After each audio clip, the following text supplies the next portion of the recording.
पूर्व मंत्री अरविंद सिंह गोप जी का,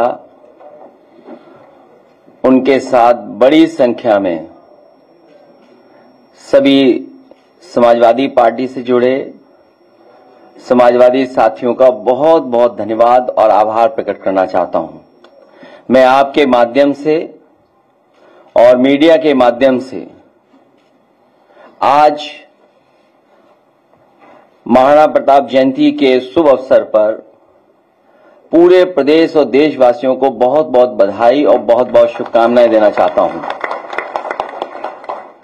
महाराणा प्रताप जयंती हर वर्ष इसी तरह मनाई जाती है।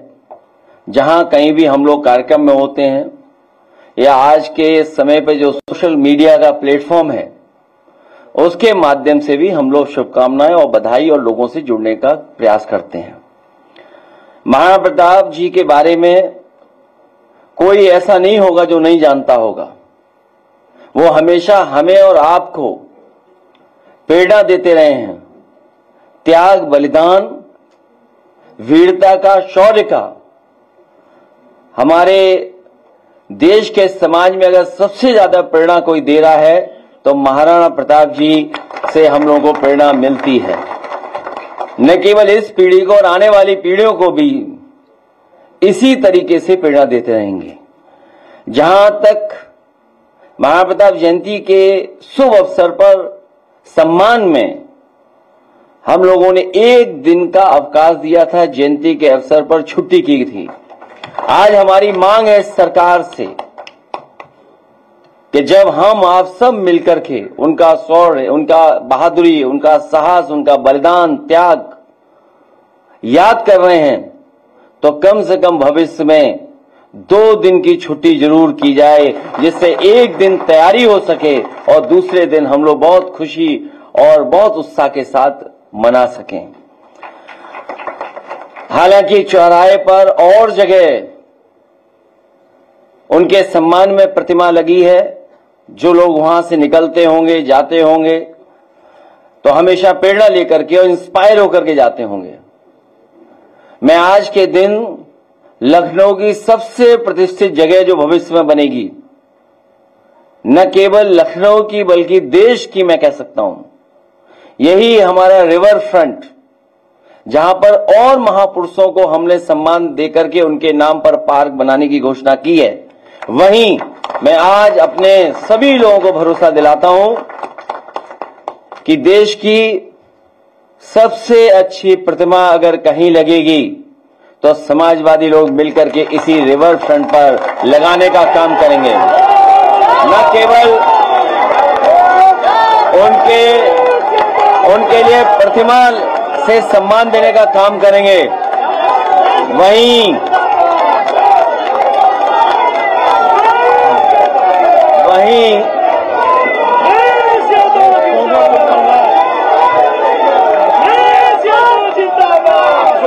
जहां हम सब लोग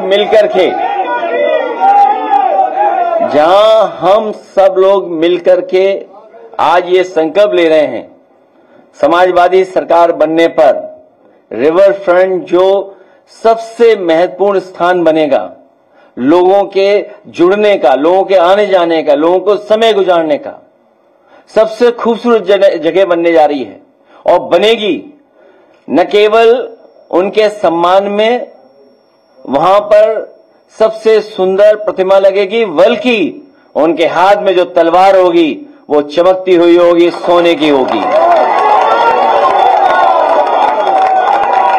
मैं इन्हीं शब्दों के साथ अपने सभी साथियों का और खासकर प्रेस के साथियों से जो हमेशा हम लोगों को मिलने का मौका मिलता है, मैं सभी प्रेस के और सभी इस कार्यक्रम में शामिल हुए हैं उनका बहुत बहुत धन्यवाद देना चाहता हूं, क्योंकि जिन परिस्थितियों में आज हम लोग इकट्ठे हुए हैं और जो माहौल है, रात दिन सुबह हम लोग कुछ न कुछ देख रहे हैं, कुछ न कुछ हमें सुनने को मिलता है। हमारे मीडिया के माध्यम से भी और जो सोर्सेज हैं उससे भी हमें देखने और समझने का मौका मिलता है। लेकिन उसी समय हम समाजवादी लोग अपने लोगों के साथ साथ आम लोगों के लिए भी अपील करना चाहते हैं और वो संदेश मैं चाहूंगा कि अरविंद जी एक बार पढ़ करके और फिर प्रेस के लोग अगर कुछ सवाल पूछना चाहेंगे तो जैसा हर दिन होता आया है कि हम और आप लोग मिलकर बात करते हैं, तो फिर हम लोग मिलकर के बात करेंगे। नहीं मान रहा है तो जिन्होंने एडवाइजरी इशू की है उनकी जिम्मेदारी है कि कार्रवाई करें। हम तो एडवाइजरी मान रहे हैं, हम तो वो सवाल भी नहीं पूछ रहे कि एलओआई क्यों इशू हो गया इस दौरान, कितना बड़ा महत्वपूर्ण फैसला हुआ है। एज ए पॉलिटिकल पार्टी मेरी जिम्मेदारी है, as a in a democratic country हमारी जिम्मेदारी बनती है, इसलिए मैं सवाल पूछ रहा हूं या ये सवाल मैं आपके सामने ला रहा हूं। अगर मैं पॉलिटिक्स में नहीं होता तो शायद नहीं सवाल पूछता, तो हम भी एडवाइजरी मान करके घर में बैठे होते। लेकिन आप बंकर अंकर खुदवा लेना। बोले वो पढ़िए ना दोबारा, अरे पढ़ना पड़ेगा इनके लिए। 550 साल पुराना। हाँ, और इसी तरह बटेश्वर का 500 साल पुराना है। कहोगे बटेश्वर मुगलों के जमाने में तो बजट ही नहीं देते थे, हमने बजट दिया, ये कोई बात हुई? घाट बनवाई और वो तो अटल जी का गांव है।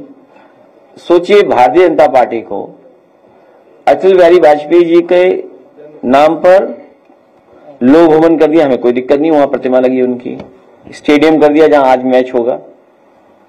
लेकिन लोग देखिए, लोग इकाना के नाम से जानते हैं, कहते इकाना है, इकाना के नाम से जानते हैं। कागज पे कुछ भी बना दो आप।